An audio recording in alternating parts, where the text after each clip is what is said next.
Assalamualaikum warahmatullahi wabarakatuh. Sebelumnya, perkenalkan, saya Damari Prasetyo dengan NIM C1C022025 selaku salah satu mahasiswa pada mata kuliah Akuntansi Syariah. Sebelumnya, terhormat kepada Bapak Wirimi Eka Putra selaku dosen pengampu pada mata kuliah Akuntansi Syariah. Baik, pada kesempatan ini kita akan membahas materi mengenai akad musyarakah.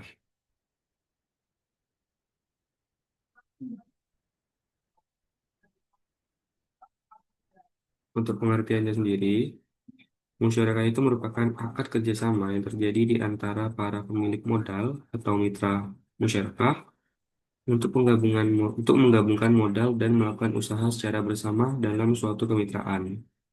Nah, dengan nisbah pembagian hasil sesuai dengan kesepakatan. Sedangkan kerugiannya itu akan ditanggung secara proporsional sesuai dengan kontribusi modal yang ada.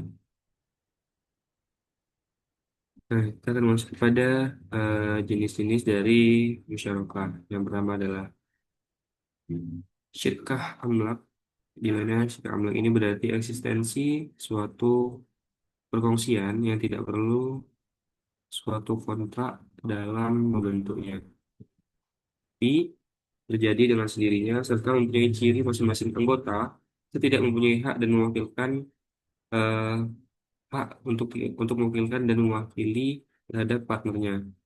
Bentuk syirkah amlak ini terbagi menjadi dua. Yang berikutnya ada syirkah ikhtiyari. Syirkah ini ialah terjadinya suatu perkongsian secara otomatis tetapi bebas untuk menerima atau menolak. Otomatis berarti tidak memerlukan kontrak untuk membentuknya.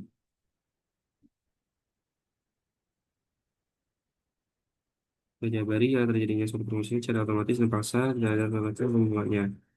Sehingga ukur yaitu sebuah berdasarkan antara dua pihak atau lebih dalam hal usaha modal dan keuntungan.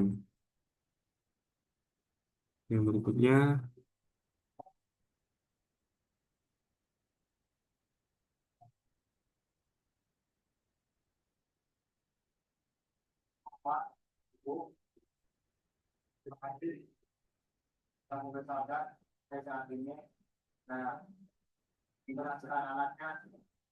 ada dasar hukum mengenai akad musyarakah ini. Yang pertama ada pada Al-Quran, surah An-Nisa, pada ayat 12, kemudian pada Quran surah Asad ayat 24, dan kemudian lainnya hadis dari Abu Hurairah, hadis dari As-Sabit Al-Mahdumi, dan juga ada hadis dari Abdullah bin Mas'ud juga.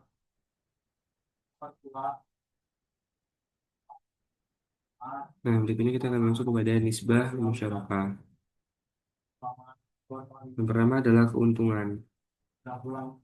Keuntungan itu harus dikuantifikasi dengan jelas untuk menghindarkan perbedaan dan sengketa pada waktu alokasi keuntungan atau penghentian musyarakah. Kemudian setiap keuntungan mitra itu harus dibagikan secara proporsional atas dasar seluruh keuntungan dan tidak ada jumlah yang ditentukan di awal yang ditetapkan bagi seorang mitra. Dan kemudian juga seorang mitra boleh mengusulkan bahwa jika keuntungan melebihi jumlah tertentu, kelebihan atau presentasi itu diberikan kepadanya. Nah, yang berikutnya mengenai kerugian. Kerugian itu harus dibagi secara antar mitra secara proporsional menurut saham masing-masing di dalam modal. Nah, untuk akuntansinya sendiri itu pada akuntansi PSAK nomor 106. Perlakuan akuntansi PSAK 106 ini perlakuan akuntansi untuk transaksi musyarakah dilihat dari dua sisi pelaku, yaitu mitra aktif dan mitra pasif. Yang dimaksud dengan mitra aktif ini adalah pihak yang mengelola usaha musyarakah, baik mengelola sendiri maupun menunjuk pihak lain untuk mengelola bersamanya. Sedangkan mitra pasif itu adalah pihak yang tidak ikut mengelola usaha atau biasanya lembaga keuangan. Nah, mitra aktif ini adalah pihak yang bertanggung jawab untuk melakukan pengelolaan sehingga ia wajib melakukan pencatatan secara akuntansinya. Nah, berikutnya itu pedoman akuntansi untuk musyarakah menurut pernyataan standar akuntansi keuangan atau PSAK nomor 106 106 tadi. Yang pertama, karakteristik pembiayaan musyarakah. Yang kedua, pengakuan pengukuran pembiayaan musyarakah. Dan yang ketiga itu penyajian dan pengukuran pembiayaan musyarakah.